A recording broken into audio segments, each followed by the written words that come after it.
विराट खुद से लड़ रहा था, खुद को सजा दे रहा था, लेकिन शायद बहुत देर हो चुकी थी। उसे खुद पर गहरा गिल्ट महसूस हो रहा था। कैसे वो अपने आप पर से इतना कंट्रोल खो बैठा। माया ने उकसाया था, लेकिन ये कोई वजह नहीं थी कि वो सारी सीमाएं पार कर जाए। माया तकलीफ में थी, दर्द में थी, और वो फिर भी रुका नहीं।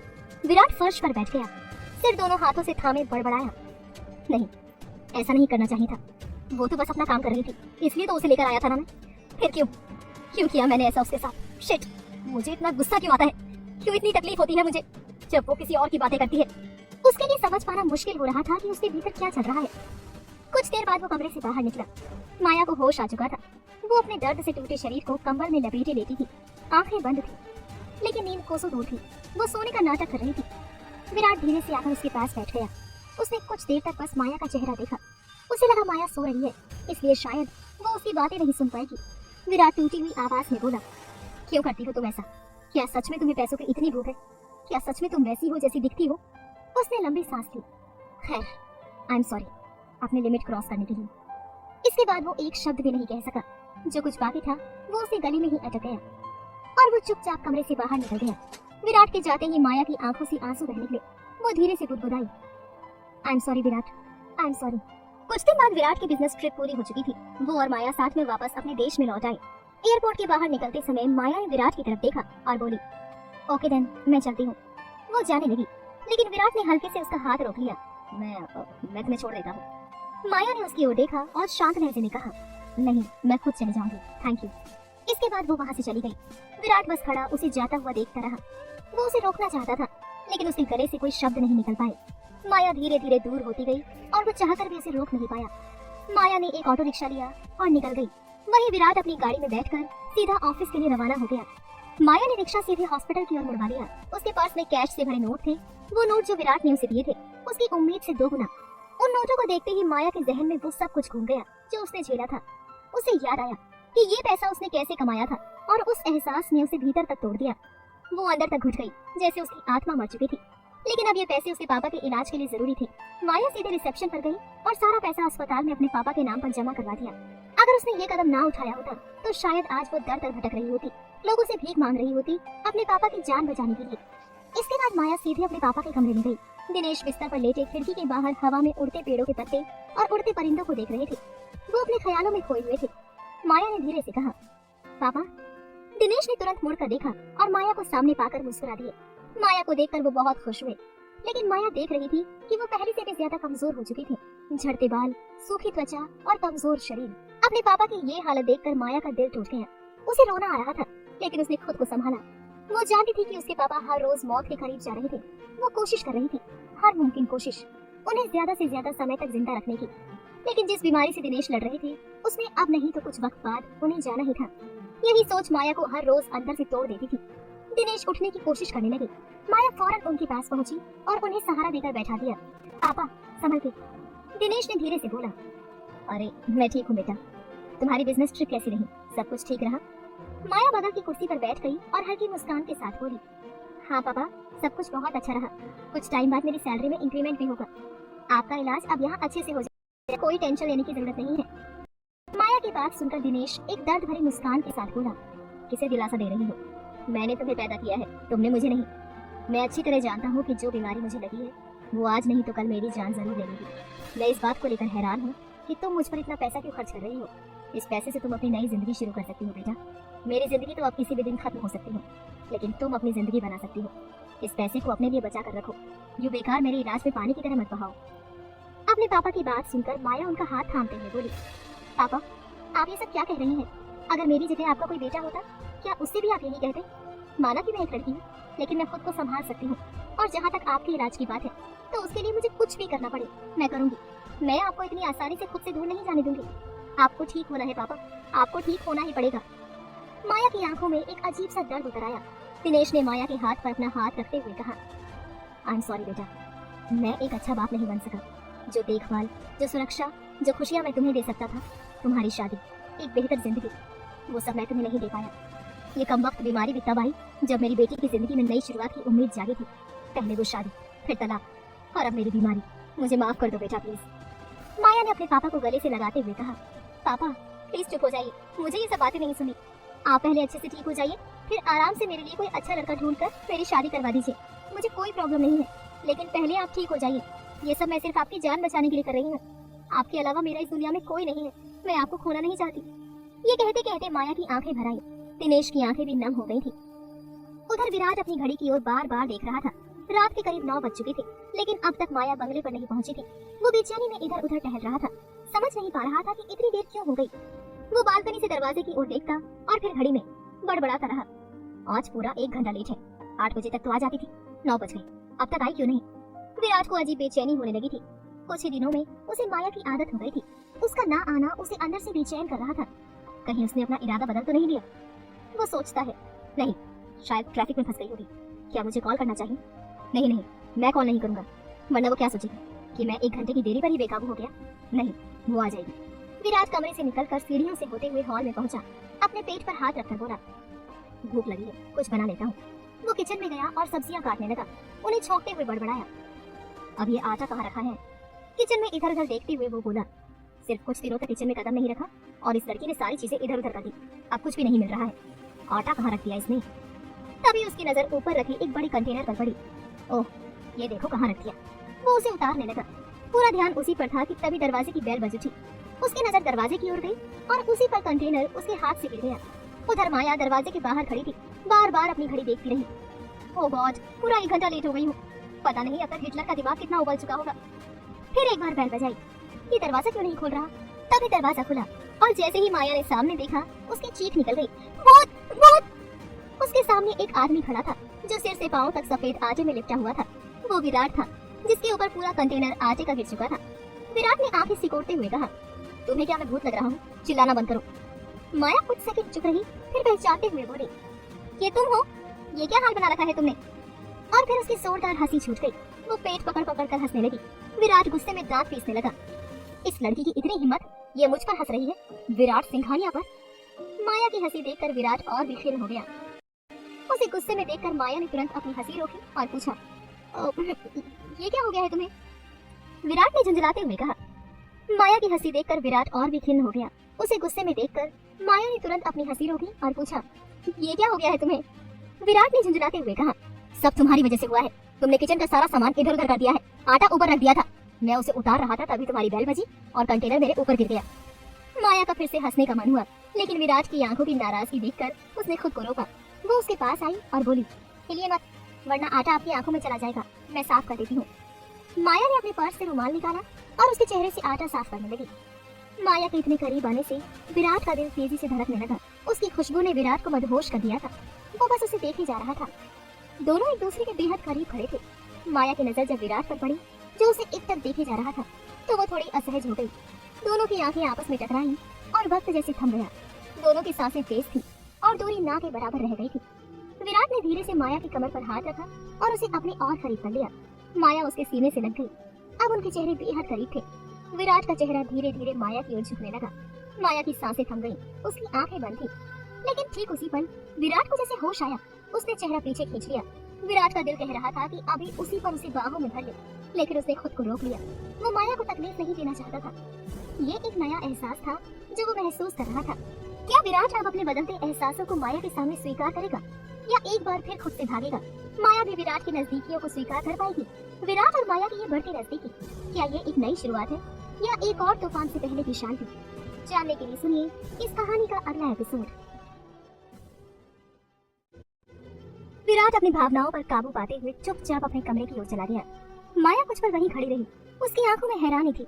उसने खुद से बड़बड़ाते हुए कहा, ये इसे क्या हो गया है? हर वक्त तो मुझे छेड़ने का बहाना ढूंढता है, और आज जब सच में मौका था तब पीछे हट गया। ये इंसान मेरी समझ से बाहर है। किचन में माया खाना बना रही थी, लेकिन विराट का अजीब सा बर्ताव उसके दिमाग से निकल ही नहीं रहा था। खासकर वो रात जब वो अब्रॉड के होटल में थी, वो दर्द भरी खामोशी, और अगली सुबह जब उसने समझा कि माया सो रही है तो चुपचाप सॉरी कहा था। माया ने बर्तन में सब्जी पलटते हुए खुद से कहा, जब से हम वापस आए हैं विराट में बहुत कुछ बदल गया है। क्या उसे वाकई पछतावा हो रहा है? लेकिन क्यों? अचानक ऐसा क्या हुआ? वो खाना बनाकर डाइनिंग टेबल पर लगा ही रही थी कि उसकी नजर ऊपर गई। विराट सीढ़ियों से नीचे उतर रहा था। वो अभी अभी नहा कर आया था। उसके बाल हल्के गीले थे और उसने घर पर पहनने वाले आरामदायक कपड़े पहने थे, चाहे फॉर्मल हो या कैजुअल। विराट हर लुक में लोगों का ध्यान खींच ही लेता था। और जब बात माया की हो तो उसकी नजरें विराट से हट ही नहीं रही थी। विराट पास आकर डाइनिंग चेयर पर बैठ गया। माया ने चुपचाप उसकी प्लेट में खाना परोसा और फिर उसके बगल वाली कुर्सी पर बैठ गई। विराट ने कुछ निवाले खाए, फिर माया की ओर देखा। तुम नहीं खा रही हो? माया ने हल्के से कहा। नहीं, मुझे भूख नहीं है। विराट ने बिना कुछ बोले माया की प्लेट खींची, उसने खाना परोसा और उसके सामने रख दिया। माया थोड़ा चौंक गई। आज तक विराट ने ऐसा कभी नहीं किया था।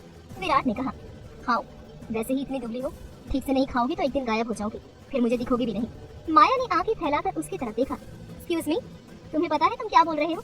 तुम्हें लड़कियों के फिगर को लेकर कुछ भी बोलने का हक नहीं है। तुम्हें अंदाजा है लड़कियों के लिए ये बातें कितनी सेंसिटिव होती हैं? माया की बात सुनकर विराट मुस्कुराते हुए खाना खाते खाते बोला, फिगर से ज्यादा हेल्थ इंपॉर्टेंट होती है। जब हेल्थ ही नहीं रहेगी तो फिगर का क्या अचार डालोगे? चुपचाप खाना खाओ। उसकी बात पर माया ने हल्की सी भौहें चढ़ाई और मुंह बनाकर चुपचाप खाने लगी। ऐसे ही कुछ दिन यूं ही गुजरते रहे। विराट पूरे दिन ऑफिस में बिजी रहता और रात के ठीक 8 बजते ही दरवाजे पर नजर टिकाए बैठा रहता।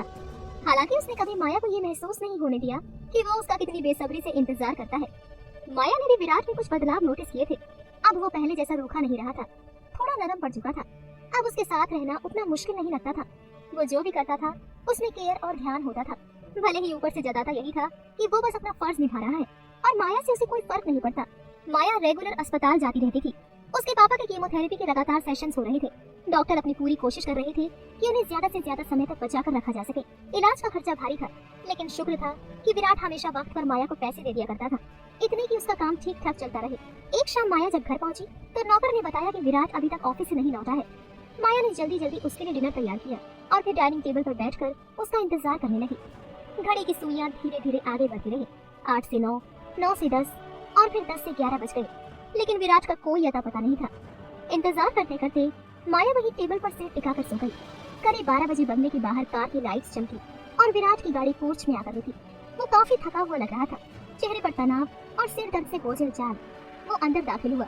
घर में सभी नौकर अपने अपने काम निपटाकर 8 से 9 बजे के बीच जा चुके थे। इस वक्त घर में सिर्फ माया थी, जो अब भी टेबल पर सिर रखे सो रही थी। जैसे ही विराट की नजर उस पर पड़ी, वो कुछ पल के लिए वहीं ठहर गया। माया टेबल पर बेहद सुकून से सोई हुई थी। उसने अपना ब्रीफकेस सोफे पर रखा, टाई ढीली की और धीरे धीरे टेबल की ओर बढ़ा। माया का चेहरा नींद में और भी मासूम और खूबसूरत लग रहा था। कुछ सेकंड तक वो बस यूं ही बैठकर उसे निहारता रहा, जैसे वक्त थम गया हो। ऐसा लग रहा था जैसे सब कुछ फिर से नॉर्मल हो गया हो, जैसे वो वाकई उसका इंतजार करने वाली पत्नी हो और वो ऑफिस से थक कर आया हो। उसने देखा कि खाना अब भी टेबल पर वैसे ही रखा था, ठंडा हो चुका था, सर्व तक नहीं किया गया था। इसका मतलब माया ने अभी तक कुछ खाया भी नहीं था और यही उसका इंतजार करते करते नींद में चली गई थी। ये देखकर विराट के होठों पर एक हल्की सी मुस्कान आ गई। माया का एक बाल उसके गाल पर आ गया था। खुद को रोक ना पाते हुए विराट ने हाथ बढ़ाकर वो बाल धीरे से हटाया और उसके कान के पीछे सरका दिया। जैसे ही उसकी उंगलियां माया को छूती, माया की आंखें अचानक खुल गई। विराट एकदम से हड़बड़ा गया और तुरंत अपना हाथ पीछे खींच लिया। माया ने कुछ सेकंड्स के लिए हैरानी से उसे देखा, फिर धीमे से बोली, तुम कब आए? विराट ने थोड़ी झिझक के साथ जवाब दिया, अभी, बस अभी अभी। माया ने माथे पर शिकन डालते हुए कहा, तो फिर मुझे जगह क्यों नहीं दिया? मैं कब से तुम्हारे लिए खाना बनाकर बैठी थी, सारा खाना ठंडा हो गया होगा। क्या तुम्हें एक मैसेज तक करने की तमीज नहीं है? मैं अगर 1 घंटा भी लेट हो जाऊं तो तुम हंगामा कर देते हो और खुद 4-4 घंटे गायब रहते हो। शर्म नहीं आती? उसका लहजा बिल्कुल वैसा था जैसे कोई पत्नी अपने पति को डांट रही हो, और विराट भी वैसा ही मासूम सा चेहरा बनाकर चुपचाप सुनता रहा, जैसे कोई पति गलती कर बैठा हो। वास्तव में इस बार गलती उसी की थी। उसे वाकई एक कॉल या मैसेज कर देना चाहिए था। विराट ने माफी मांगते हुए कहा, आई एम सॉरी, एक इंपॉर्टेंट मीटिंग में फंस गया था, फिर फोन भी डिस्चार्ज हो गया तो ना कॉल कर पाया और ना ही मैसेज। माया ने गहरी सांस ली और फिर शांत स्वर में कहा, हाथ मुंह धो लो, कपड़े बदल लो, तब तक मैं खाना गर्म कर देती हूँ। विराट ने चुपचाप सिर हिलाया और ऊपर की तरफ चला गया। कुछ देर बाद जब वो नहा धोकर और कपड़े बदलकर नीचे आया तो माया गर्मा गर्म खाना टेबल पर लगा चुकी थी। खाना खाने के बाद विराट और माया धीरे धीरे विराट के कमरे की तरफ बढ़े। कमरे में घुसते ही माया ने गौर किया कि विराट बार बार अपना सिर मसल रहा था। उसके चेहरे के हाव भाव साफ बता रहे थे कि कुछ ठीक नहीं था, कुछ था जो उसे परेशान कर रहा था। माया ने उसकी तरफ देखते हुए कहा, क्या हुआ, ये बार बार अपना सर क्यों मसल रहे हो? विराट ने थोड़े चिड़चिड़े एक्सप्रेशन के साथ कहा, सर में दर्द हो रहा है काफी देर से। वो बैठ के ड्रॉर की ओर झुका और उसमें से सिर दर्द की दवाइयों का पत्ता निकालने लगा, लेकिन माया ने झट से दवाई उसके हाथ से ले ली। उसने हल्की मुस्कान के साथ कहा, इसकी जरूरत नहीं है, हर चीज के लिए दवाई नहीं ली जाती, एक्स्ट्रा वर्कलोड की वजह से हो रहा होगा, मैं मालिश कर देती हूँ, ठीक हो जाएगा। वो बिना कुछ कहे कमरे से बाहर निकल गई। विराट उसे रोकना चाहता था, लेकिन वो इतनी तेजी से गई कि कुछ कहने का मौका ही नहीं मिला। कुछ मिनट बाद माया हाथ में थोड़ा गर्म नारियल तेल लेकर वापस आई। उसके चेहरे पर संजीदगी थी, आवाज में एक खास अपनापन। उसने कहा, मैं थोड़ा कोकोनट ऑयल गर्म करके लाई हूँ, चलो मैं तुम्हारी मालिश कर देती हूँ, इससे दर्द कम हो जाएगा, बैठो। विराट ने बुरी तरह से मुंह बनाया, जैसे कोई बच्चा कड़वी दवा पीने से मना कर रहा हो। उसने नाक सिकोड़ते हुए कहा, कोकोनट ऑयल सिर में? नहीं, बिल्कुल नहीं, मुझे उसकी स्मेल पसंद नहीं है, मैं दवाई खा लूंगा। माया ने आंखें तरी दी और जैसे कोई हक जताने वाली बीवी अपने पति को डांटती है वैसे ही गुस्से से बोली, तुम क्या छोटे बच्चे हो? स्मेल आती है तो मालिश नहीं कराओगे? चुपचाप बैठो यहाँ, आज तुम्हारी वजह से मैं पहले ही बहुत परेशान हो चुकी हूँ। लेट आई, ऊपर से ये नौटंकी। आप चुप रहो और मुझे करने दो जो मैं कर रही हूँ। जब देखो अपनी ही चलाते रहते हो, मैं कोई पागल हूँ क्या? ये दूसरी बार था जब माया ने उसे इतनी जोर से डांटा था, लेकिन हैरानी की बात ये थी कि विराट जो कल तक उसे कंट्रोल करने वाला आदमी था, आज बिल्कुल चुपचाप बैठा सुन रहा था, जैसे कोई मजबूर पति अपनी बीवी की डांट खा रहा हो।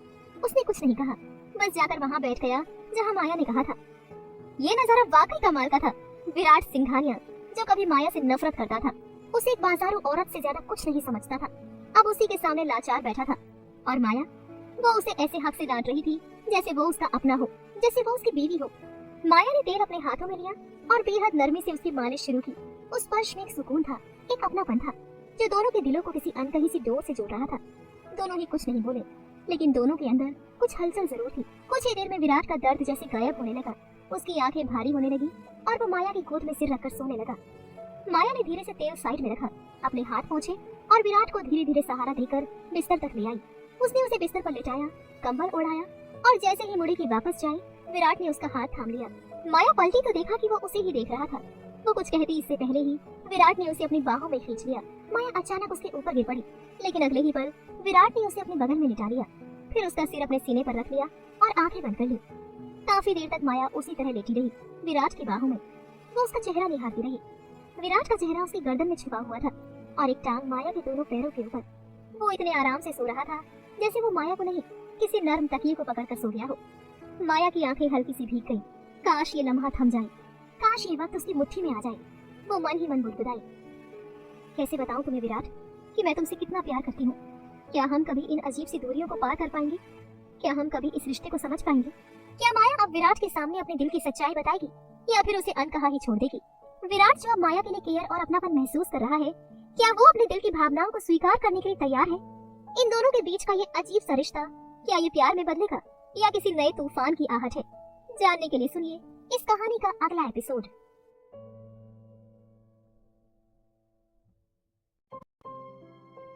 माया रात भर उस रिश्ते के बारे में सोचती रही जो असल में कभी था ही नहीं, सिर्फ उसके ख्यालों में, उसके अपने बनाए गए झूठे सच्चे प्लाव की तरह। एक ऐसा रिश्ता जिसमें सिर्फ उसका दिल शामिल था। सुबह सुबह विराट की आंखें खुली। उसने करवट ली तो देखा कि बिस्तर के पास उसकी पास वाली जगह पूरी तरह खाली थी। वो झटके से उठ बैठा, आंखें चौड़ी होकर इधर उधर भटकने लगी। वो कमरे के हर कोने में माया को ढूंढने लगा, यहाँ तक कि बाथरूम तक जाकर झांका, लेकिन कमरे में सिवाय उसके और किसी की मौजूदगी नहीं थी। विराट ने लंबी सांस ली और बुदबुदाया, आज फिर से मेरे उठने से पहले ही चली गई। इतनी भी क्या जल्दी है उसे? क्या एक बार मेरा चेहरा देख लेना इतना मुश्किल है? उधर माया रसोई में खड़ी खाना बना रही थी। हर रोज की तरह आज भी उसने तय किया था कि सुबह सुबह निकल जाएगी, लेकिन जाने क्यों वो आज भी रुक गई। उसे ये सुबह कुछ ज्यादा ही अच्छी लगने लगी थी। जब वो विराट के लिए खाना बना रही होती थी, वो नहा धोकर तैयार हो गई और अब जल्दी जल्दी खाना बना रही थी, क्योंकि खाना खत्म करते ही उसे हॉस्पिटल जाना था अपने पापा से मिलने। माया सब्जी में तड़का लगा रही थी कि तभी उसका फोन बजा। उसने हाथ पोंछकर मोबाइल उठाया। स्क्रीन पर हॉस्पिटल का नंबर देखकर उसकी धड़कनें कुछ सेकंड को रुक गई। ना जाने क्यों, लेकिन हॉस्पिटल से फोन आते ही उसके भीतर एक अजीब सा डर समा जाता था। उसने खुद को संभाला। माया के लिए ये सब कुछ बहुत अजीब था, हद से ज्यादा अजीब। फिर भी वो विराट को खुश करने की हर मुमकिन कोशिश कर रही थी। अचानक विराट का बर्ताव बेहद अग्रेसिव हो गया था। उसमें एक अजीब सा गुस्सा दिखाई दे रहा था, मानो किसी दबी हुई आग को बाहर निकाल रहा हो। शायद वो सच में गुस्से में था, इस ख्याल से कि अगर माया को वो यहाँ न बुलाता तो शायद वो इस वक्त किसी और के साथ होती। हालांकि अब माया का उससे कोई रिश्ता नहीं बचा था। फिर भी ये सोचकर विराट खुद हैरान था कि माया को किसी और के छूने का ख्याल ही उसके भीतर आग लगा देता था। उसने माया को गौर से देखा था।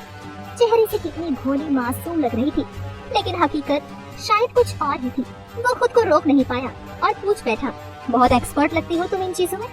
आखिर कब से कर रही हो ये सब? सीखा कहाँ से तुमने?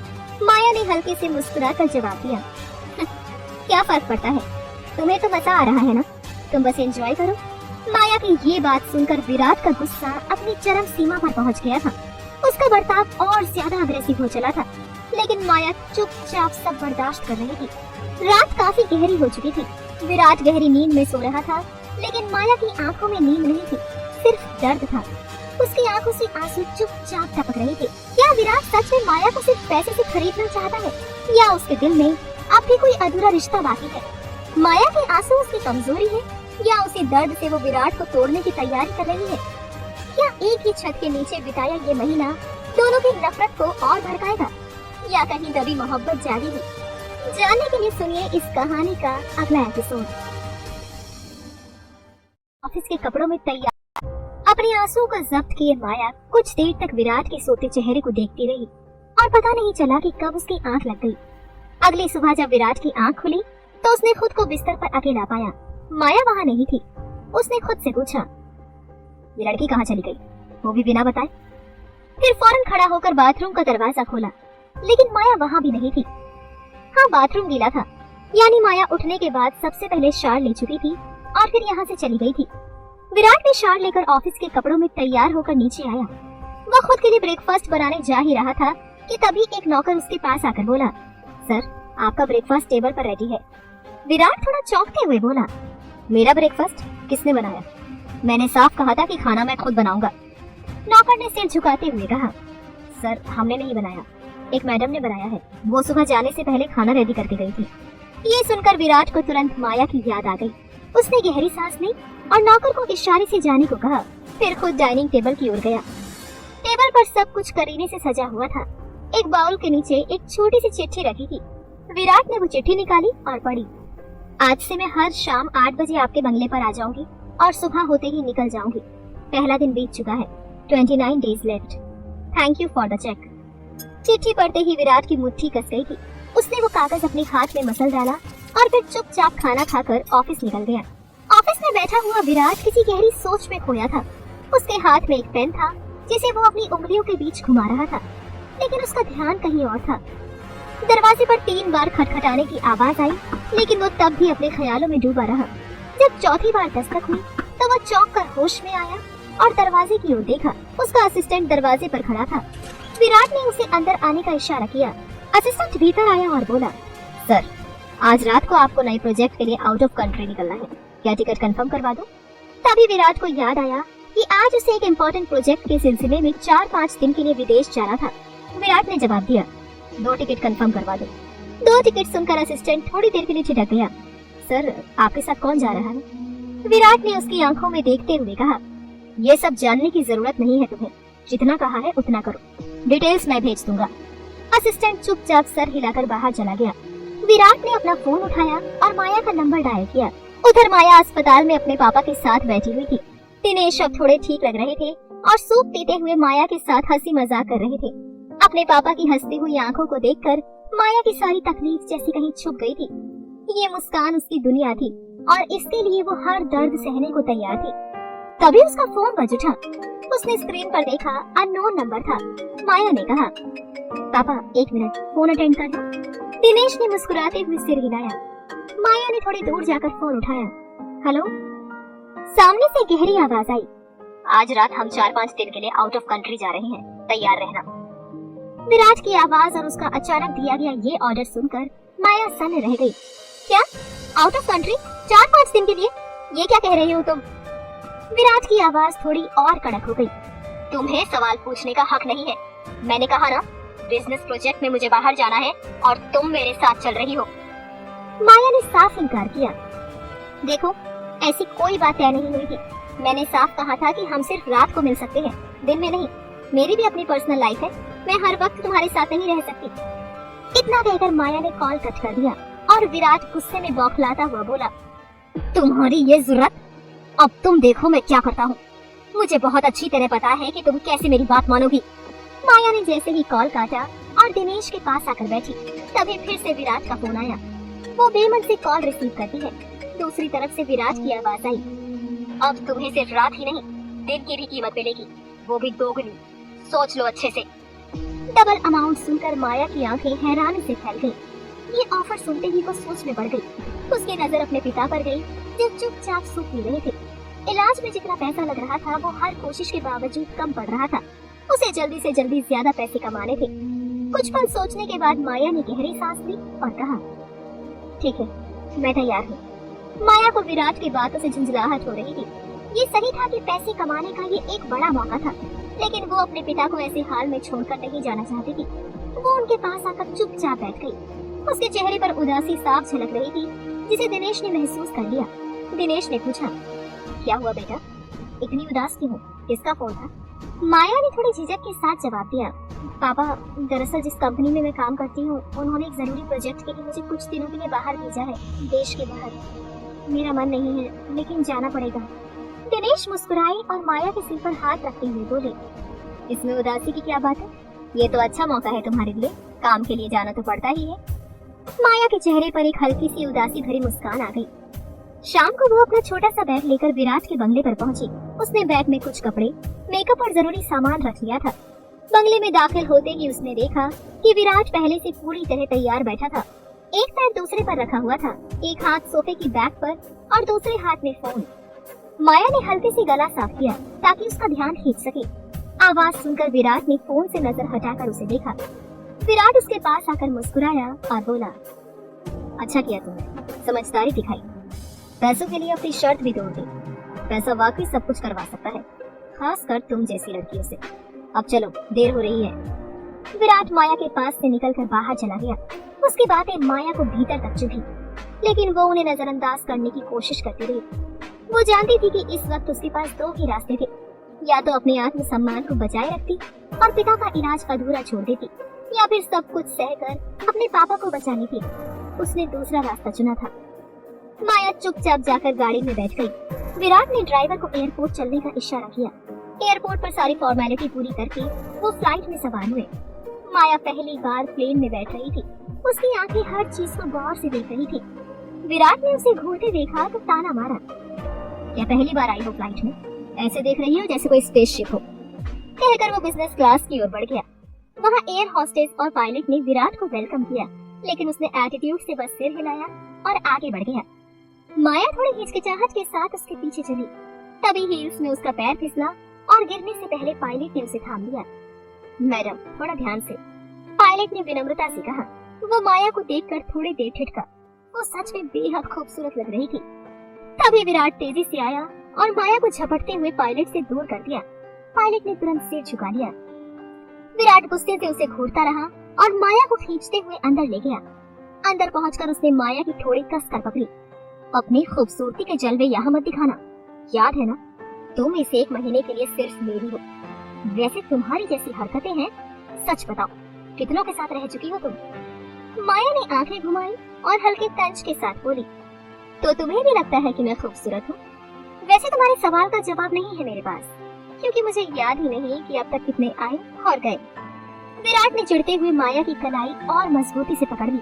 उसकी सांसें तेज हो गई थी। विराट बड़बड़ाया, अगर ऐसा है तो बताओ, आज तक किसके साथ तुम्हें लगा कि तुम पूरी तरह खुश हो? बोलो, जवाब दो माया। माया थोड़ी देर चुप रही, जैसे सोच रही हो। उसके चेहरे पर शरारती मुस्कान थी, आंखों में एक अलग ही चमक।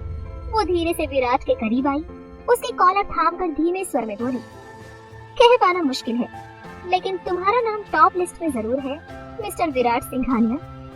विराट के भीतर कुछ टूट सा गया। गुस्से की लहर में उसने खुद पर से कंट्रोल खो दिया और एक जोरदार थप्पड़ माया के गाल पर जड़ दिया। माया बगल की सीट पर गिर पड़ी। कुछ देर तक सन्नाटा छा गया। एक पल को उसकी दुनिया थम सी गई। आंखों के आगे अंधेरा छाने लगा, जैसे दिल के टुकड़े उसके भीतर ही बिखर गए हों। लेकिन उसकी आंखें गीली नहीं हुई, जैसे वो दर्द को भी मुस्कान के नीचे छुपाना जानती हो।